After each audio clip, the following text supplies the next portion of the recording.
Xylox had never seen a blue sky until he arrived on Earth. On his home planet Trexar, the atmosphere shimmered in shades of violet, and the ground pulsed with gentle bioluminescent waves. Earth felt dry and quiet in comparison, but it throbbed, with something he could not define, something unpredictable and warm. As part of the Intergalactic Cultural Understanding Program, Xylox had been chosen to represent Trexar's brightest minds, a reward for decades of academic excellence. His sleek exosuit gleamed under the Earth's sun, and his 4 delicate hands constantly hovered over a shimmering datapad, ready to record everything about this bizarre and beautiful planet. Assigned to the Intergalactic Academy for Young Minds, AD, sprawling institution on the edge of the Colorado Mountains, Xylox quickly became a favorite among teachers and students alike, not just for his impressive intellect, but for his endless stream of questions. He studied Earth's languages, foods, transportation systems, holidays, history, and human behavior with almost mechanical enthusiasm. But no subject puzzled him more than human relationships. In one particular biology class, Professor Greenleaf, a cheerful man with wild gray hair, launched into a lecture on reproductive cycles among various species on Earth. He described how lions mated during specific months, how birds waited for spring, and how even insects like cicadas had strictly timed rituals of love. Xylox's translucent green eyes blinked slowly as he absorbed the information. It all made perfect sense. Biology directed behavior, and behavior ensured species survival. It aligned with Trexarian customs perfectly. On his planet, all 12 tribes had aligned reproductive seasons, controlled by lunar cycles and reinforced by genetic signals. Everything was recorded, scheduled, and harmonious. When Professor Greenleaf finished explaining Earth's animal mating systems, Xylox raised his claw. The class fell silent. "Professor," he asked in a clear, echoing voice, "what season do humans choose for mating?" The room erupted in laughter. Mira, the red-haired girl who always sat next to him, nearly dropped her tablet from giggling. The professor smiled kindly and said, "Humans don't have a mating season, Xylox. We don't follow a particular time." Xylox blinked. Once, then again. "You mean, reproduction is not tied to seasonal patterns? No collective biological rhythm?" Mira leaned closer, grinning. "It happens when 2 people fall in love, or feel connected, or sometimes just want to." Xylox stared at her as if she'd told him the sky was made of pudding. "That's absurdly inefficient," he replied, almost offended. "There is no structure, no optimization, no guidance." The class found his confusion adorable, but Xylox felt nothing but alarm. He wrote furiously on his datapad. Subject: humans. Wild. Unpredictable. No confirmed mating cycle. Dangerously illogical. For the rest of the class, he said nothing. But his mind raced. How did this species manage to survive without rules for one of the most important biological functions? On Trexar, younglings were taught about the mating cycle from birth. Each citizen knew when their body would enter the Centaura phase, when hormones aligned with lunar emissions, emotions regulated themselves, and the community celebrated the season with songs and bonding rituals. It ensured genetic diversity, population control, and long-term harmony. The idea that humans let emotions lead such a critical part of survival was deeply unsettling. It defied logic. Later that day, Xylox sat alone under a tree, reviewing the data he had collected so far. Humans ate in groups, formed family units, and cared for offspring for years. Their brain structure allowed for long-term memory, creativity, and emotional depth. And yet, their most important bonds formed without structure. He had observed couples, holding hands, kissing, laughing for no reason. Even the media was full of what they called romance, songs about heartbreak, stories of impossible love, images of weddings. No scientific method explained these outcomes. He had even read that humans often chose mates who were not genetically ideal. Some bonded despite language barriers, cultural divides, and even physical distance. The strange part wasn't that it worked, but that it worked at all. On Trexar, such randomness would lead to chaos. Genetic planning was part of every union. Emotional imbalance was treated before bonding occurred, but humans seemed to thrive on this chaos. They wrote poems about it. They wept and celebrated and chased it like it was the core of existence. Xylox tilted his head, watching a pair of students nearby share a milkshake. They laughed about something meaningless, their hands brushing, their smiles lingering. He made another note. Subject: humans do not require logic to form bonds. They rely on something called emotion. Must study further. For the first time in his academic life, Xylox felt unprepared. No textbook from Trexar had prepared him. For this madness disguised as affection. He had entered the human world expecting to categorize everything, to explain it in formulas and diagrams. But what he saw instead was a mystery that laughed at data. The idea that a person could walk into a coffee shop, meet a stranger, and decide, based on nothing but a smile or a shared joke, that they belonged together, shook him to his core. He didn't know how to explain it, but something about it felt strangely fascinating. As the sun set behind the mountains, casting golden light across the sky, Xylox looked up. Maybe this species wasn't as primitive as he thought. Maybe, just maybe, they were on to something. The field assignment came as a surprise to everyone. Students were told to spend one Earth week living among human families in small towns across North America, observing behavior in real-life situations and reporting their findings. Xylox was assigned to the same host family as Mira, the red-haired girl who had laughed during biology class but later apologized and offered to help him understand human culture better.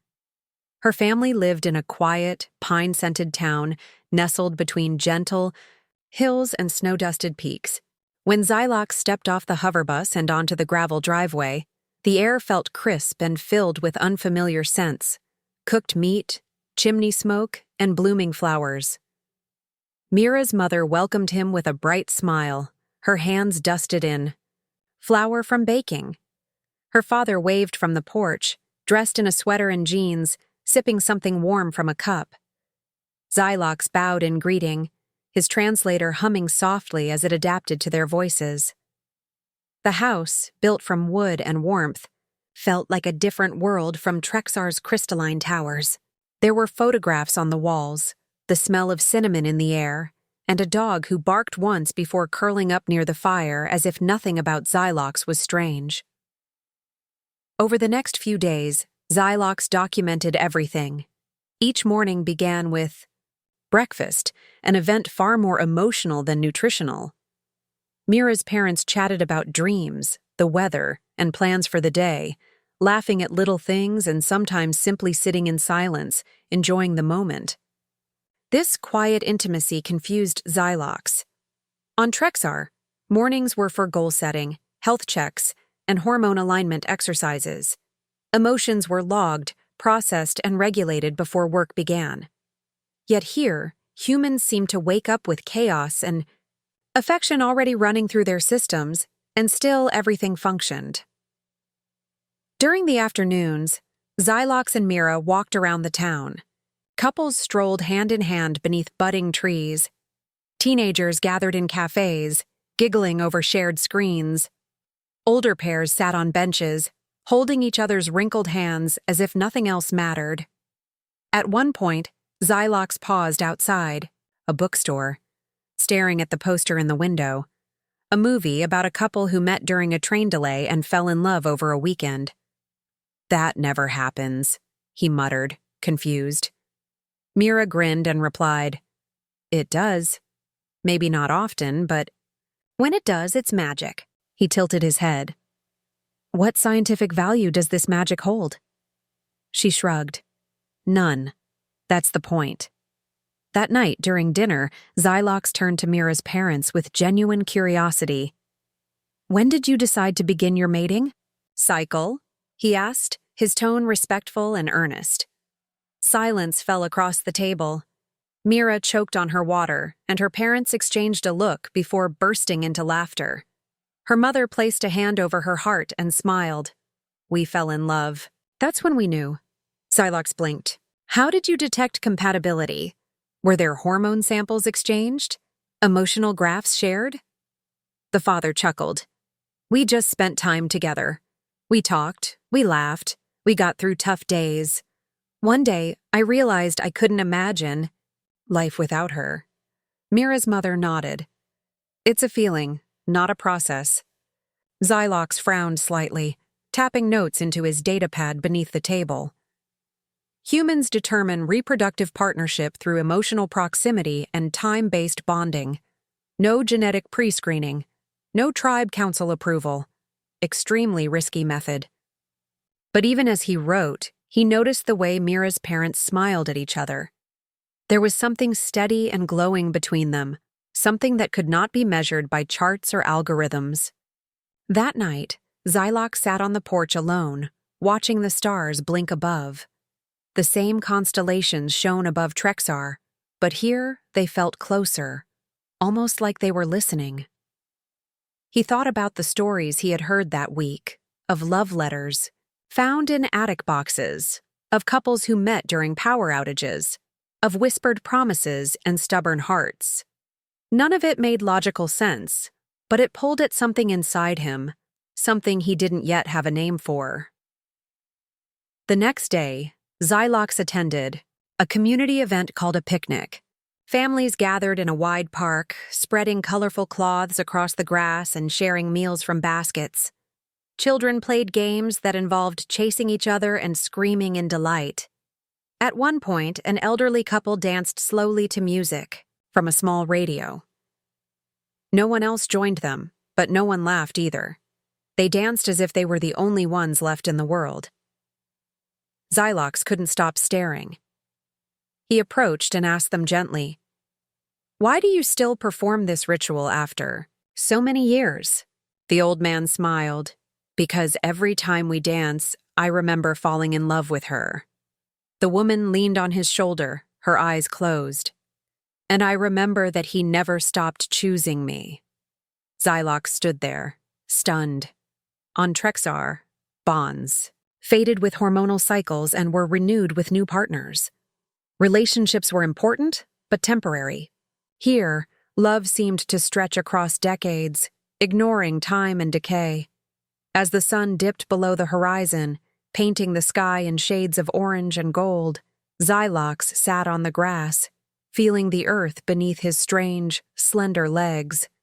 Mira dropped beside him and offered him a slice of fruit pie. "What do you think of us so far?" she asked. He stared at the horizon for a long time before answering. "Your species confuses me. You bond without logic. You commit without guarantees. You risk pain for a feeling that may not last." Mira waited, watching him closely. And he looked at her and gave the slightest, slowest smile, a new skill he had been practicing. "It's foolish, but also extraordinary." That evening, he sent a message back to the academy. Subject: humans. Mating behavior not season-based. Driven by emotional connection. No universal timeline. No biological trigger. Bonds formed through shared experience, humor, mutual comfort, and invisible energy called love. Unstable system, but potentially the most powerful I've encountered.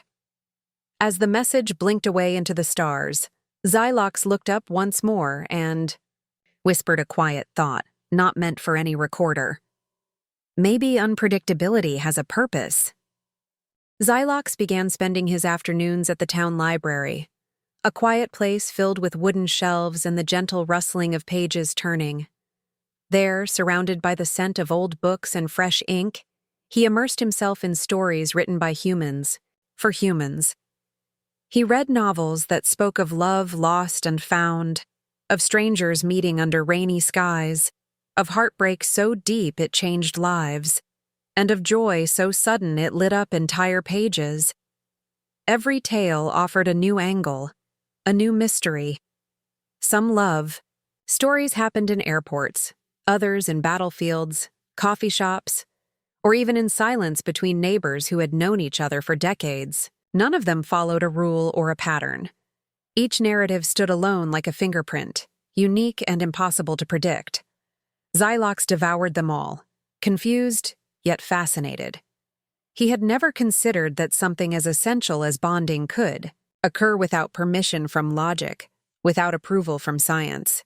The more he read, the more questions circled in his mind, but alongside them stirred an emotion he had no word for, a kind of awe wrapped in wonder. He attended a human wedding later that week, invited by Mira's family. It was held in a garden, where white flowers bloomed and lanterns swayed from tree branches like glowing fruit. The bride, dressed in flowing fabric, wept with joy as she approached the groom, who looked at her as if nothing else existed. They exchanged vows, promising to stand by each other through all things, sickness and health, joy and sorrow, youth and age. Xylox stood still among the guests, stunned by the strength of such a promise. On Trexar, pairings were re-evaluated, every few years, reviewed by community boards and compatibility experts. Here, two individuals declared their commitment without knowing what the future held. They gave themselves over to uncertainty and called it love. After the ceremony, Xylox asked Mira, "How do they know this will last?" Mira, still wiping. Her tears replied, "They don't. That's what makes it beautiful." He turned this over in his mind for hours. A system that depended entirely on trust and hope went against everything he had been taught. And yet, it worked. Maybe not for everyone, and maybe not forever, but often enough that millions of humans across the world sought it, fought for it, and celebrated it like it was the greatest treasure of all. One evening, Xylox and Mira sat on a hill overlooking the quiet town. Stars blinked above, and the moon hung low, casting soft light across the fields. Xylox stared at the sky, his voice low and thoughtful. Emotion as a guide is dangerous. It cannot be measured. It leads to mistakes, heartbreak, chaos. Mira plucked a blade of grass, twisting it between her fingers. "That's true," she said. "But it also leads to poetry, songs, healing, and memories worth more than anything else." Xylox blinked slowly. "On Trexar, we seek stability above all else. We are taught that the heart must follow the mind." Mira looked at him, her expression gentle. "And on Earth, we often believe the mind should serve the heart." They sat in silence, the wind rustling through the grass. After a moment, Xylox added, "Perhaps both are incomplete alone." He began to pay closer attention to small things. How Mira's father looked at her mother when she laughed. How two teenagers shyly passed notes in class. How even elderly strangers smiled at each other in parks, carrying stories in their eyes. These gestures carried no scientific weight, yet they built invisible bridges between souls. Xylox found himself moved by these details. They were not logical, but they were meaningful. He noticed how grief over a lost partner lingered for decades in some humans, while joy from love lasted a lifetime in others. The strength of their emotional memory stunned him. On Trexar, once a bond dissolved, it was gently erased from the guy. Neural record to prevent pain. Here, pain was part of the love itself. Back at the academy, Xylox shared his findings with other alien students. Some laughed in disbelief, others frowned in concern. A few, like Xylox, stood in quiet awe, processing the idea that an entire species relied on a system with no structure, no deadlines, and no guarantees. One student from the ice planet Varnax whispered, "But what if they choose wrong?" Xylox simply replied, "They often do, but they keep choosing." That answer, simple as it was, carried more weight than any formula. In one final interview for his project, Xylox sat across from a woman named Eleanor, who had been married for 57 years. Her husband had passed away the previous winter, but she still spoke of him with a smile. "He wasn't perfect," she said, her voice soft, "but he was mine." Xylox asked, "How did you know he was the one?" She chuckled. "I didn't, but I wanted him to be. So we worked at it. Every day." That response etched itself into his memory. No algorithm could capture that kind of dedication. No mating cycle could enforce it. As the week neared its end, Xylox sat in the library once more, surrounded by books and his own thoughts. Everything he had learned pointed to one conclusion. Human love was not efficient, but it was powerful. It was not stable, but it was alive. It broke rules, defied patterns, and often hurt those who held it. But still, they reached for it, again and again, like moths drawn to flame. Xylox realized that this was the essence of humanity, the courage to hope, even without certainty. He tapped one final note into his datapad. Subject: humans. Mating practices driven by feeling, not structure. Emotion not only informs choice, it defines it. No set timeline, no guaranteed outcome. Love functions as both the catalyst and the purpose. Illogical, inconsistent, incredibly brave. Then, closing the datapad, he looked out the window at the town he had grown to understand in a way no textbook could teach. The stars blinked softly, but they felt different now, as if they too carried secrets not meant to be solved. Only felt. When the final day of the Earth Exchange program arrived, Xylox stood at the front of the lecture hall, his datapad clasped in both lower hands, the upper pair behind his back in a gesture of formality learned from human customs. The room buzzed, with quiet anticipation as students and scholars from across the galaxy filled the tiered rows, eager to hear the findings of Trexar's brightest observer. Holographic screens hovered in the air around him, displaying moments from his time on Earth. An elderly couple dancing in a park, a human wedding under blooming trees, two teenagers blushing at a school picnic. Xylox cleared his throat, the translator softly matching his cadence. He began by describing the original purpose of his visit, to understand human reproductive systems and compare them to the seasonal and logical cycles of his own species. He recounted his initial confusion, even alarm, at discovering that humans had no mating season, no shared biological trigger, no planetary rhythm guiding their choice of partners. His voice remained calm, but his words carried weight, especially when he spoke of how alien the concept of emotional bonding had been to him at first. He detailed how humans formed connections based on timing, laughter, comfort, and something he now recognized as vulnerability. The most unpredictable species he had ever encountered chose to love not because they were programmed to, but because they felt something. Sometimes at first sight, sometimes after years of shared sorrow, sometimes against all logic. Xylox described their system as chaotic but beautiful, full of failure but also full of resilience. "Humans," he said, his glowing eyes sweeping the crowd, "do not choose mates as we do. They do not wait for a season. They do not calculate compatibility. They risk everything, often with nothing to prove it will work. Their process defies logic, but it defines their nature." The holograms shifted, showing a timeline of moments he had recorded. A couple raising children through hardship, a widow still wearing her ring 50 years later, friends turning into lovers after decades apart. "They do not just mate," he continued. "They connect, and when they do, they redefine the path of their lives through a force they call love. It cannot be scheduled, it cannot be controlled, but it survives wars, outlives death, and builds generations." As Xylox stepped down from the podium, the room remained quiet for a long moment before the sound of applause filled the space. not a polite, ceremonial clapping, but something deeper. It was admiration for a perspective that had crossed species, crossed logic, and embraced mystery. After the presentation, many alien students approached Xylox with their own questions, their own wonder. Some admitted they had never thought love could be studied. Others said they finally understood why humans wrote so many songs and poems. One student from Glisar 7 asked if humans ever tired of the uncertainty.